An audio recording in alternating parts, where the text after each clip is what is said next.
नमः संस्कृताय मित्रों, मैं डॉक्टर तन्वी सिंह अपने channel eternal AdSense classes for Sanskrit में एक बार फिर आप सभी का स्वागत करती हूँ। जैसा कि आप सभी जानते हैं कि केवीएस 2022 की जो वैकेंसी है वो आ चुकी है और टीजीटी संस्कृत में 245 सीटें हैं लगभग। उस सब पे काफी चर्चा हो ही चुकी है।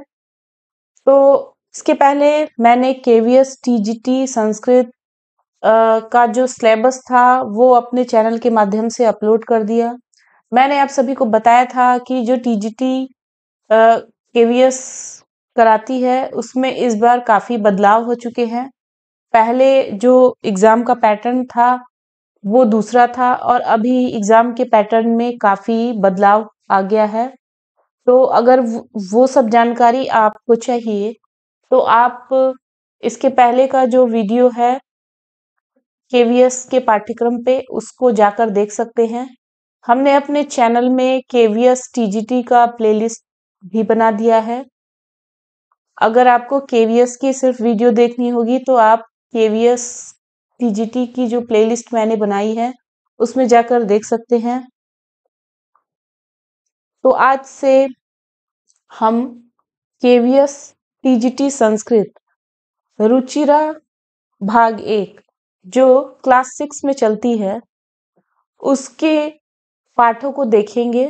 तो उसमें सबसे पहला जो पाठ है शब्द परिचय 1 उसको हम लोग देखेंगे, उसका हिंदी अनुवाद देखेंगे और उसके अभ्यास कार्य को भी इस वीडियो के माध्यम से देखेंगे।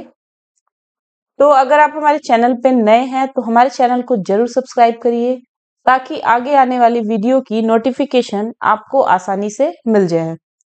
तो ज्यादा समय न नष्ट करते हुए हम आज से टीजीटी संस्कृत केवीएस रुचिरा भाग 1 से शुरू करेंगे और आज पहला दिन है। तो हम पाठ 1 जिसका नाम है शब्द परिचय 1 इसको हम देखेंगे। तो आप पूरा समझने का प्रयास करिएगा कि कैसे क्या क्या चीजें आपको पढ़नी है और आप जैसे से पढ़ेंगे आपको ये समझ में आने लगेगा कि एग्जाम में किस प्रकार के प्रश्न बन सकते हैं। तो चलिए देखते हैं।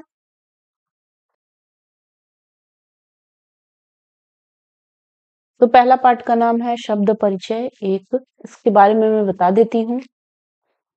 इस पाठ में अकारांत पुल्लिंग शब्दों के विषय में बताया गया है, अर्थात वे शब्द जिनके अंत में अ आता हो और वे पुल्लिंग शब्द हों।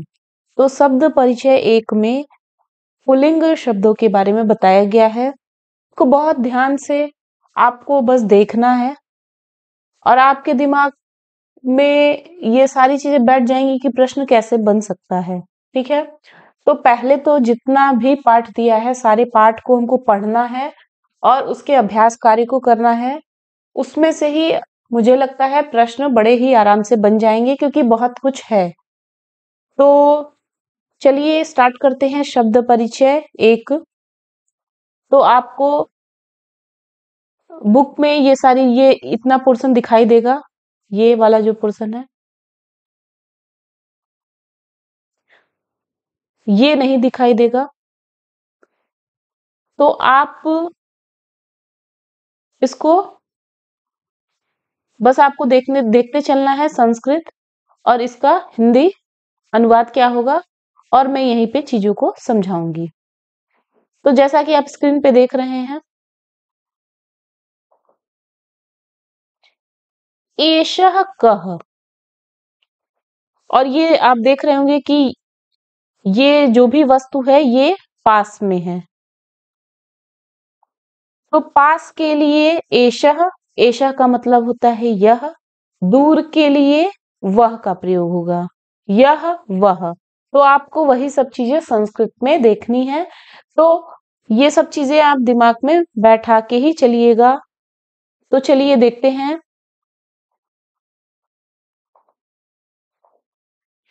एषः कः, यह क्या है। तो पूछ रहा है यह क्या है और ये आप ध्यान रखिए ये समीप में है। एषः चषकः, यह गिलास है। तो गिलास को संस्कृत में चषकः बोलते हैं। आपको यही सब छोटी छोटी चीजें याद करके और दिमाग में बैठाते हुए चलना है। किम एषः बृहत्, क्या यह बड़ा है? न एषः लघु, नहीं यह छोटा है। तो एषः कः, यह क्या है? यह क्या है? एषः चषकः, यह गिलास है। किम एषः बृहतः, क्या यह बड़ा है? न एषः लघु, नहीं यह छोटा है। ठीक है, तो एषः का मतलब आपको समझ में आ गया होगा कि एषः का मतलब होता है यह, और ये एक वचन में प्रयोग होता है। जब एक वस्तु की बात कर रहे हैं तो एषः का प्रयोग होगा और वह वस्तु समीप में होनी चाहिए। फिर अब देखते हैं, पहले हम एक वचन देखेंगे, फिर द्विवचन देखेंगे, फिर बहुवचन देखेंगे। अब देखिए, सह कह, आप जैसा कि देख पा रहे हैं कि यहाँ जो संस्कृत लिखा है उससे ये जो चित्र है वो काफी दूर है। तो दूर की वस्तु के लिए सह का प्रयोग होता है और वो वस्तु एक वचन में होनी चाहिए। तो सह कह, वह कौन है? आप देख पा रहे हैं कि ये अकेला ही है। सह शौचिकः, वह दर्जी है। तो यहाँ पे एक चीज आप और याद कर लीजिए कि दर्जी को संस्कृत में शौचिकः कहा जाता है। फिर शौचिकः किम करोति, तो इस चित्र में जो शौचिकः है वो क्या कर रहा है? तो शौचिकः किम करोति, दर्जी क्या कर रहा है?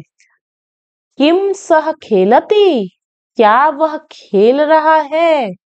न सह वस्त्रम सिव्यति, नहीं वह कपड़े सिलाई कर रहा है। तो इस चित्र के माध्यम से आप देख सकते हैं कि सह कह, वह कौन है? सह शौचिकः, यह कौन है? यह शौचिक है। शौचिक क्या कर रहा है?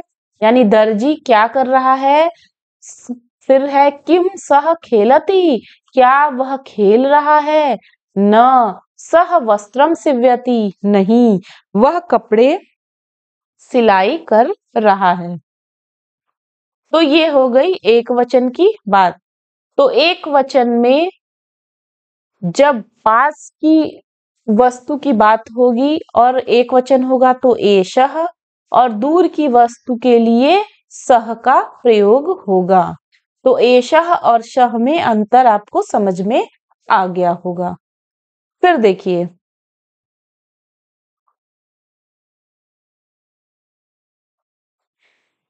यहाँ पे आप देख रहे हैं ये दो है, यानी अब हम द्विवचन में देखेंगे। तो द्विवचन में एतौ कौ, ये दो कौन है? एतौ का मतलब होता है दो, और ये समीप में है तो समीप के लिए द्विवचन में एतौ का प्रयोग होगा है। तो एतौ कौ, ये दो कौन है?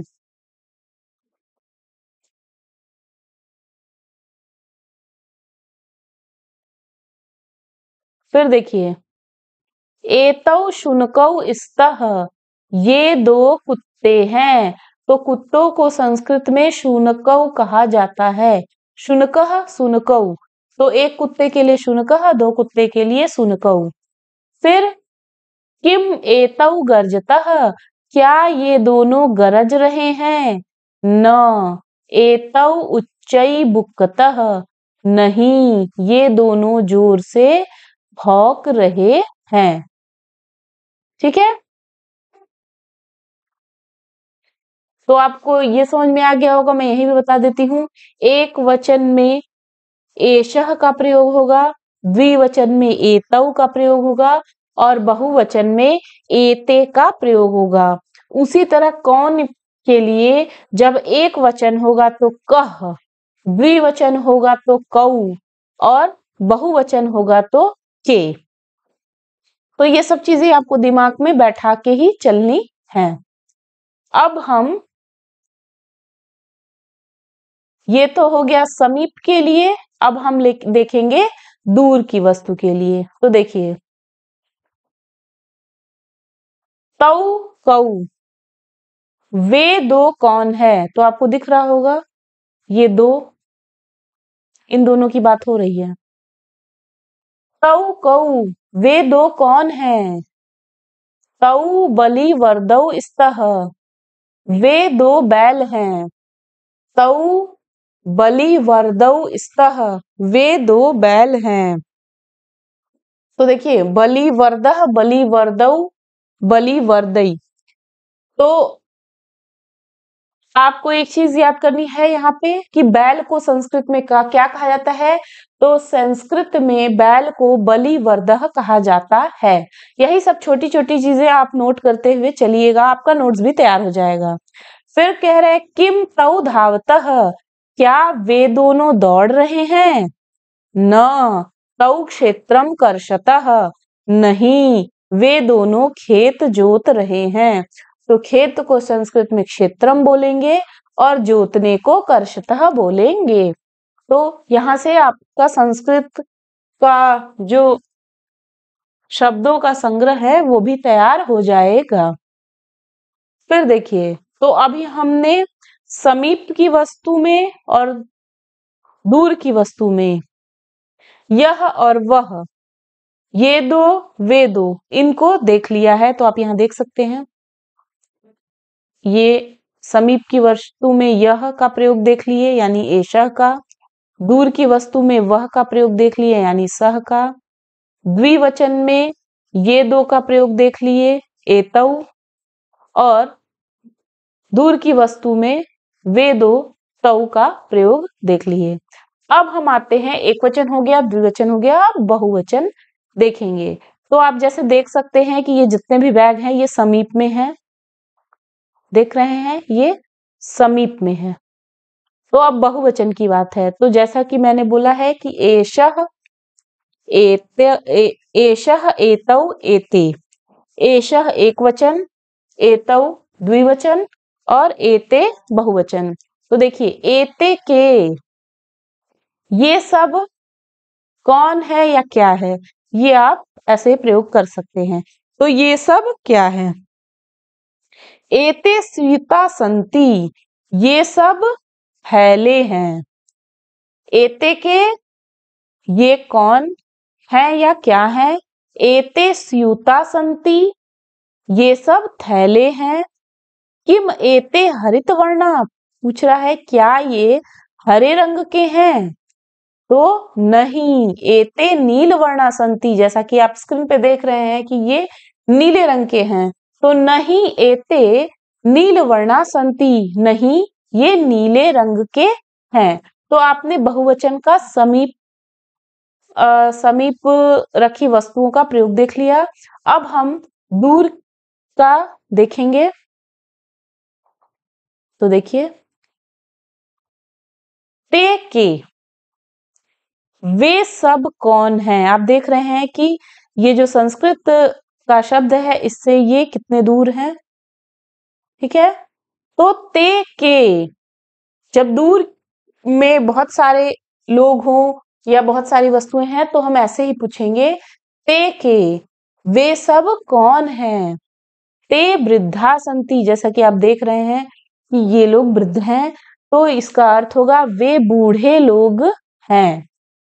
किम ते गायंती, क्या वे गा रहे हैं? नहीं ते हसंती, नहीं वे सब हंस रहे हैं। ठीक है, तो ये आपने ये पूरा पाठ था, इसको आपने देख लिया। अब यहाँ पे आपको याद क्या करना है, यहाँ पे मैं बता दूं। देखिए एक का मतलब होता है यह, जो व्यक्ति पास में है उसके लिए इसका प्रयोग होता है। तो एक वचन, द्विवचन और बहुवचन में इसका प्रयोग हमने देखा। तो आप देख सकते हैं ये पुल्लिंग का है, तो एषः का मतलब है यह, एक वचन में इसका प्रयोग होगा। एतौ का मतलब होगा ये दोनों, इसका द्विवचन में प्रयोग होगा। और एते का मतलब है ये सब, इसका बहुवचन में प्रयोग होगा। तो एतत् का मतलब है यह, जो व्यक्ति पास में है उसके लिए इसका प्रयोग होगा। एषः एतौ एते, इसका प्रयोग हम देखेंगे एषः बालकः, यह बालक है, ये याद रखिएगा, समीप अर्थ में प्रयोग हो रहा है। एतौ बालकौ, ये दो बालक हैं। एते बालका, ये सब बालक। ठीक है। अब देखिए, तत् का मतलब होता है वह, और जो व्यक्ति दूर है उसके लिए इसका प्रयोग होता है। तो पुल्लिंग, जैसा कि हमने बोला ही था कि इस पाठ में अकारांत पुल्लिंग शब्दों के विषय में बताया गया है, तो ये आप ध्यान रखिएगा। तो देखिए, पुल्लिंग रूप है सह। सह का मतलब है वह, एक वचन में। तौ, वे दोनों, द्विवचन। ते, वे सब, बहुवचन। इसका वाक्य प्रयोग बनेगा सह बालकः, वह बालक। तौ बालकौ, वे दो बालक।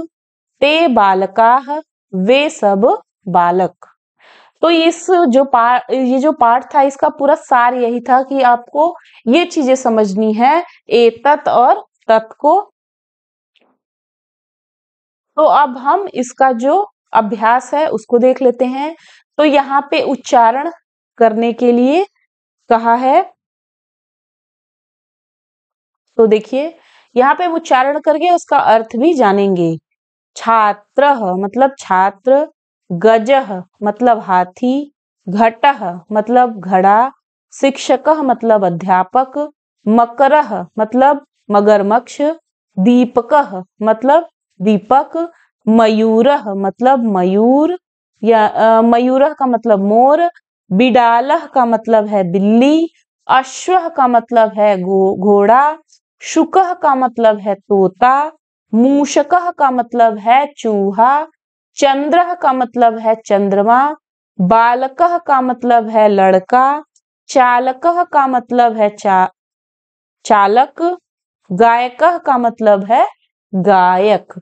ये सब संस्कृत का उच्चारण करने के लिए दिया है, लेकिन आपको इसका अर्थ जानना जरूरी है। अब देखिए, दिया है कि चित्राणि दृष्ट्वा पदानि उच्चारयत। तो चित्रों को देख के हमको इसका उच्चारण करना है, और यहीं पे हम इसका अर्थ भी देखेंगे। तो देखिए, यहाँ चित्र में है कृषकः। कृषकः का मतलब होता है किसान। यहाँ है वृषभः। वृषभः का मतलब होता है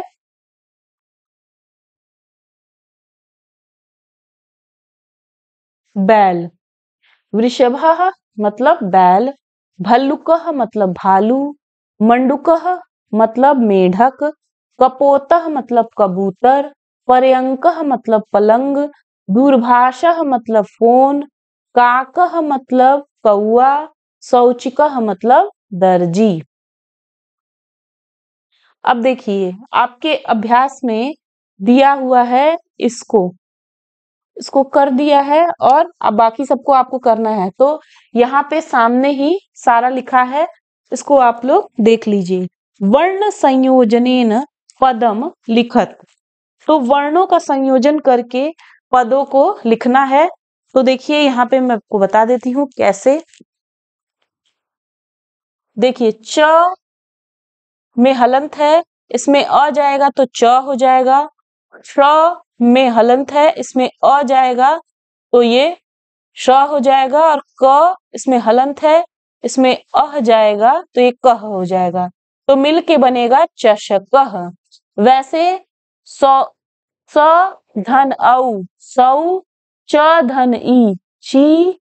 छोटी की मात्रा है, क धन अह, कह। तो ये पूरा मिला के हो जाएगा सौचिकः। फिर है च धन उ, क्रू, न। यहाँ पे बड़ा उ होगा। श धन उ, क्रू। न धन अ, न। क धन औ, कौ। शुनकौ। फिर देखिए, ध धन आ, धा। व धन अ, व। त धन अह, तह। धावतः। फिर देखिए, व धन री, व्री। द इसके साथ कुछ भी नहीं जुड़ा है, तो ये आधा द ही रहेगा। फिर ध धन आ, धा, तो बन गया वृद्धा। फिर देखिए ग धन आ, गा, य धन अ, य, आधा न है, इसके साथ कुछ भी नहीं है तो ये अपने जैसे रूप में है वैसे ही रहेगा। त के साथ ई है तो ये हो जाएगा ती। तो आप देख सकते हैं गायंती। तो इसको ऐसे भी एग्जाम में प्रश्न बन सकता है, या तो दे देगा चषकः, चषकः को दे देगा कि आपको इसको वर्ण विच्छेद करना है, तो इसको आप ऐसे छाट के लिख देंगे, ऑप्शन में रहेगा ही तो आपको करने में आसानी होगा। इतना अगर अभ्यास आप कर लेंगे तो आपको ये करने आ जाएगा। फिर देखिए पदानाम वर्ण विच्छेदम प्रदर्शित। अब यहाँ पे पद को दे दिया है, यहाँ पे वर्ण विच्छेद कर देना है, और यहाँ पे क्या किया था, वर्ण विच्छेद कर दिया था, यहाँ पे आपको पद बनाना था। तो अब यहाँ पे वही काम करना है, जैसे दिया है लघु, तो ल और अ, ल घ धन उ, भू। ठीक है, यहाँ ध्यान रखिएगा छोटा उ होगा तो छोटा उ की मात्रा लगाएंगे, बड़ा उ होगा तो बड़ा उ की मात्रा लगाएंगे, छोटी ई होगा तो छोटी ई की मात्रा लगाएंगे, बड़ी ई होगा तो बड़ी ई की मात्रा लगाएंगे। फिर देखिए सिव्यति, तो यहाँ पे क्या होगा स, और यहाँ पे बड़ी ई है तो हो गया सी, फिर व, य, अ, व्य बन जाएगा, और त धन ई, ती, तो बन जाएगा सिव्यति। फिर देखिए वर्णा का क्या करेंगे, व, अ, व बन जाएगा, ड़ा, इसमें र हलंत है, फिर अड़ और आ तो वर्णा, वर्णा बन जाएगा। फिर देखिए कुक कुरऊ, छोटा उ है तो क धन उ, क धन उ, कु, फिर है यहाँ पे आप देखिए आधा क है तो इसके साथ कोई भी स्वर नहीं जुड़ेगा, तो इसको आपको हलंत लगा के लिख देना है क।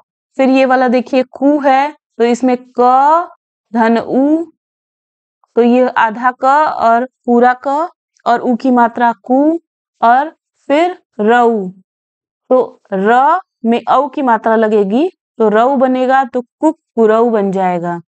फिर आप देखिए मयूरा, म धन अ, य धन उ, यू, र धन आ, रा, मयूरा। अब बालका का वर्ण विच्छेद करिए, ब धन आ, बा, ल धन अ, ल, क धन अ, कह, बालकः। तो ऐसे ही करना है। फिर देखिए दिया है उदाहरणम दृष्ट्वा रिक्त स्थानानि पूरयति, तो ये जितना भी रेड कलर से लिखा हुआ है इसको ही भरना था।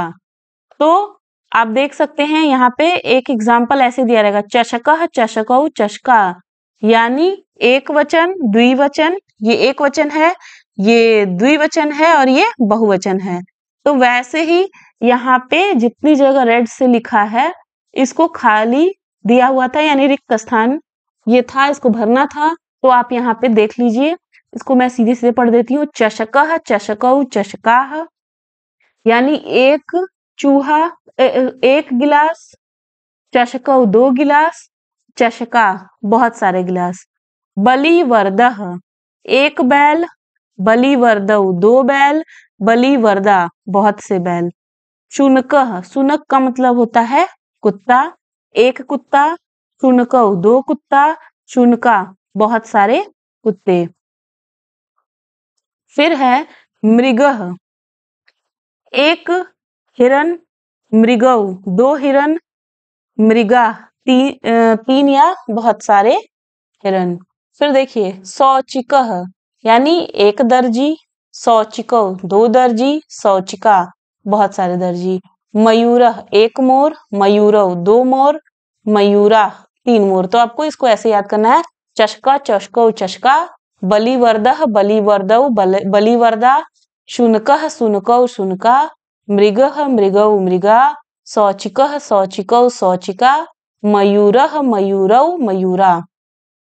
अब देखिए चित्राणि दृष्ट्वा संस्कृत पदानि लिखत, यहाँ पे चित्र था और यहाँ पे संस्कृत पद लिखना था, ये लिखा हुआ नहीं था।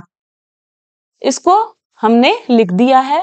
तो देखिए ये चित्र में क्या है, हाथी है, इसको संस्कृत में गजह बोलते हैं। ये चित्र में कौवा है, इसको संस्कृत में काकह बोलते हैं। ये चित्र में चंद्रमा है, इसे संस्कृत में चंद्रह बोलते हैं। फिर ये ताला है, संस्कृत में तालह। ये भालू है, संस्कृत में भल्लुकह। और ये बिल्ली है, संस्कृत में बिडालह। फिर देखिए चित्रम दृष्ट्वा उत्तरम लिखत, ये प्रश्न था, उत्तर नहीं लिखा हुआ था, उत्तर को लिखा गया है। तो आप देख सकते हैं चित्र, इस चित्र में पूछ रहा है बालकः किम करोति, तो आपको इसका उत्तर देख के यहाँ पे लिखना था। तो ये चित्र में क्या दिख रहा है, बालक पढ़ रहा है। तो बालकः किम करोति, बालकः पठति, बालक पढ़ रहा है।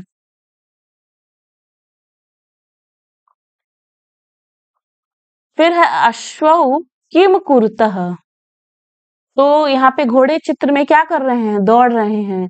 तो अश्वौ धावतः। फिर देखिए कुक्कुरा किम कुर्वन्ति, तो यहाँ पे आपको दिख रहे हैं ये बहुत सारे कुत्ते हैं और ये क्या कर रहे हैं। तो कुक्कुराह बुक्कन्ति, ये भौंक रहे हैं, कुत्ते भौंक रहे हैं। फिर देखिए छात्रौ किम कुरुतः, तो ये कितने छात्र हैं, 2। तो छात्रौ पठतः, तो आपको ये भी ध्यान रखना है, पठति, पठतः, पठन्ति, ठीक है। एक वचन के लिए ती, द्विवचन के लिए तह और बहुवचन के लिए अंति, ऐसे प्रयोग होता है। तो जैसे यहाँ पे देख रहे हैं एक बालक है, तो कुछ ये बालक क्या कर रहा है, तो इसके लिए पठति प्रयोग हुआ है। अगर 2 बालक होते तो पठतः हो जाता, और 3 या उससे अधिक बालक होते तो पठन्ति हो जाता। तो वैसे ही यहाँ पे 2 बालक हैं, छात्रौ किम कुरुतः, छात्रौ पठतः। कृषकः किम करोति, तो चित्र में आप देखिए कि जो किसान है वो क्या कर रहा है। तो ये क्या कर रहा है, खेत को जोत रहा है। तो कृषकः क्षेत्रम कर्षति, तो जो यहाँ पे किसान की बात हो रही है, किसान कितना है, 1 है, तो इसीलिए इसके लिए कृषकः यूज हुआ है और यहाँ पे कर्षति का प्रयोग हुआ है। अब देखिए यहाँ पे कितने हाथी हैं, 2 हाथी हैं। पूछ रहा है गजौ किम कुरुतः, हाथी क्या कर रहे हैं, गजौ चलतः, हाथी चल रहे हैं। तो ऐसे ही आपको करना है। फिर आप देखिए यहाँ पे पदानि संयोज्य वाक्यानि रचयत, यहाँ आपको पदों को मिला के वाक्यों की रचना करनी है। तो ये जो एरो बना हुआ है ये नहीं बना हुआ था, उसको बनाना था, तो हमने यहाँ पे इसको बताने का प्रयास किया है। तो आप जैसे चित्र में देखे थे गजा, तो गजा मतलब ये बहुवचन का प्रयोग है, गजा। तो गजा के साथ क्या होगा, चलंती, चलती, चलता, चलंती। तो गजा चलंती, तो यहाँ पे देखिए बन गया है गजा चलंती। सिंघऊ, यानी 2 सिंह की बात हो रही है, तो सिंह क्या करता है, गरजते हैं। तो यहाँ पे क्या हो जाएगा, गर्जति, गर्जतः, गर्जन्ति। तो 2 है तो क्या हो जाएगा, गर्जतः हो जाएगा। तो सिंघौ गर्जतः। गायकः, ये एक वचन है, तो गायक क्या करता है, गाना गाता है। तो क्या हो जाएगा, गायति में गायति, गायतः, गायन्ति। तो यहाँ हो जाएगा गायकः गायति। फिर बालकौ, यानी 2 बालक, बालक क्या करते हैं, पढ़ते हैं। तो पठति, पठतः, तो द्विवचन में पठतः हो जाएगा, तो बालकौ पठतः। फिर देखिए मयूराः, यानी बहुत सारे 3 या उससे अधिक मयूरों की बात हो रही है, तो वो क्या करते हैं, नाचते हैं। तो नृत्यति, नृत्यतः, नृत्यन्ति हो जाएगा, तो मयूरा नृत्यन्ति। तो आशा करती हूँ ये सब चीजें आपको समझ में आ रही होंगी। अब देखिए मंजुषात पदम चित्वा रिक्त स्थानी पूरयति, तो ये रिक्त स्थान को यहाँ से लेके भरना था। तो मयूरा, यही सब चीजें हैं, घुमा घुमा कर दिया हुआ है। तो यहाँ पे इसको मैंने कंप्लीट कर दिया है। रेड से जो लिखा हुआ है ये हमने इसको भर दिया है यहाँ पे पहले से ही। तो मयूरा, मयूर यानी मोर क्या करते हैं, नाचते हैं। तो मयूरा नृत्यंती, ठीक है। फिर है सिंघौ, दो सिंह हैं, क्या कर रहे हैं, गर्जति गर्जतः गर्जंती। तो यहाँ हो जाएगा गर्जतः। फिर गजौ, हाथी क्या करते हैं, दो हाथी हैं। तो दो हाथी चलतः, चलते हैं। फिर वानरः, एक बंदर है, वो क्या कर रहा है, खादति। फिर है वृक्षा फलंती, तो वृक्ष, वृक्षा यानी बहुवचन में है वृक्षा, तो इसके साथ फलंती का प्रयोग होगा। अश्वः, एक वचन है, तो इसके साथ प्रयोग होगा धावती का। फिर देखिए सह तौ ते, इत्येतेभ्यः उचितं सर्वनाम पदम चित्वा रिक्त स्थानानि पूरयति। तो आपको सह तौ ते का प्रयोग करना है, ठीक है। जो शब्द लिखे हुए हैं उसको देखना है कि वो एक वचन में है, द्विवचन में है या बहुवचन में है। उसी हिसाब से सर्वनाम पदों को यहाँ पे प्रयोग करना है। तो देखिए अश्व धावती, तो कितने घोड़े हैं, एक। तो इसकी जगह क्या होगा, सह का प्रयोग होगा। तो अश्व की जगह हो जाएगा सह धावती। सह मतलब होता है वह, तौ मतलब है वे दोनों, और ते मतलब वे सब। फिर है गजा चलंती, तो ये बहुवचन का प्रयोग है। तो बहुवचन में ते का प्रयोग होता है, तो ते चलंती। फिर देखिए छात्रौ यानी द्विवचन, तो द्विवचन के लिए तौ का प्रयोग होता है, तो तौ पठतः। वानरा, वानरा जो है वो बहुवचन है, तो इसकी जगह हो जाएगा ते क्रीडंती। गायकः गायति, गायकः जो है एक वचन है, तो इसकी जगह हो जाएगा सह गायति। फिर है मयूराः नृत्यन्ति, तो मयूरा जो है ये बहुवचन में है, तो इसकी जगह पर हो जाएगा ते नृत्यन्ति। तो आशा करती हूँ ये सभी चीजें आपको समझ में आ गई होंगी। धीरे धीरे हम एक एक चैप्टर को देखेंगे। अब इसमें रह गया था इसका जो इस चैप्टर में जो शब्दार्थ था, अब उसको देख लेते हैं हम लोग। तो उसका शब्दार्थ देख लेते हैं। देखिए इसको भी आपको याद करना इसलिए जरूरी है क्योंकि एग्जाम में हो सकता है इसमें वैसे ही तो बहुत सरल है, लेकिन फिर भी जो कुछ बच्चों के लिए ये भी कठिन होगा, तो उसी हिसाब से हम इसको भी देख लेते हैं क्यों इसे छोड़ें। तो आप देख सकते हैं चषकः, चषक का मतलब होता है गिलास, गिलास को इंग्लिश में बोलते हैं ग्लास। फिर देखिए बृहत, बृहत का मतलब होता है बड़ा, संस्कृत में बृहत बोलते हैं, हिंदी में बड़ा और इंग्लिश में लार्ज। शौचिकः, संस्कृत में इसका अर्थ होगा दर्जी, इसको इंग्लिश में टेलर बोलते हैं। खेलती, खेलता है। प्ले, सिव्यति, सिलाई करता है। सिव्स, सुनकौ, दो कुत्ते, आप देख रहे हैं कौ है, तो सुनकः सुनकौ, तो दो कुत्ते, टू डॉग्स। गर्जतः, गरजते हैं। रोर, उच्चई, जोर से, लाउडली। एतौ, ये दोनों। दीज टू, बुक्कतः, भौंकते हैं। बार्क, बलि वर्दौ, दो बैल, टू ऑक्सेन। धावतः, दौड़ते हैं। रन, करशतः, जोतते हैं, जोत रहे हैं। फ्लॉग, वृद्धा, बूढ़े, ओल्ड मैन। गायंती, गाते हैं, गायन करते हैं, सिंग, हसंती, हंसते हैं, लॉफ, स्यूता, थैले, बैग्स, हरित वर्णा, हरे रंग के, ऑफ ग्रीन कलर, नील वर्णा, नीले रंग के, ऑफ ब्लू कलर। तो देखिए आपको यहाँ पे 10 प्रश्न तो इंग्लिश के भी सॉल्व करने हैं। तो यहाँ पे भी कुछ कुछ शब्द आपको मिल जाएंगे।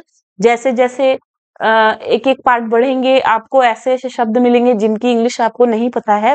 तो यहाँ से भी आपके कुछ इंग्लिश की जो वर्ड होंगे वो तैयार होंगे, क्योंकि आपको 10 प्रश्न इंग्लिश के भी करने हैं, 10 प्रश्न हिंदी के भी करने हैं। तो हम वैसे अपने चैनल के माध्यम से सारी चीजों को लेकर आएंगे। तो आप लोग देख लीजिएगा इस पूरे चैप्टर को। मैंने बहुत लंबा खींचा नहीं है क्योंकि अभी हमें बहुत सारा चैप्टर पढ़ना है। तो आज हमने शब्द परिचय को यहाँ पे बता दिया है। वीडियो कैसा लगा कमेंट बॉक्स में जरूर बताइएगा। और अगर आप हमारे चैनल पे नए हैं तो हमारे चैनल को जरूर सब्सक्राइब करिए। हमारे चैनल के माध्यम से केवीएस की शुरू से लेके अंत तक तैयारी कराई जाएगी, जैसा कि मैंने लिखा है शून्य से शिखर तक। तो यहाँ पे आपको जितनी भी चीजें हैं, करंट अफेयर है, पेडागोगी है, या जो भी चीजें आपके सिलेबस में हैं, सबकी वीडियो हमारे चैनल पे होगी। आप केवीएस टीजीटी में जाके उन सारी चीजों को पढ़ सकते हैं। मिलते हैं अगले वीडियो के साथ। तब तक के लिए नमः संस्कृताय। धन्यवाद।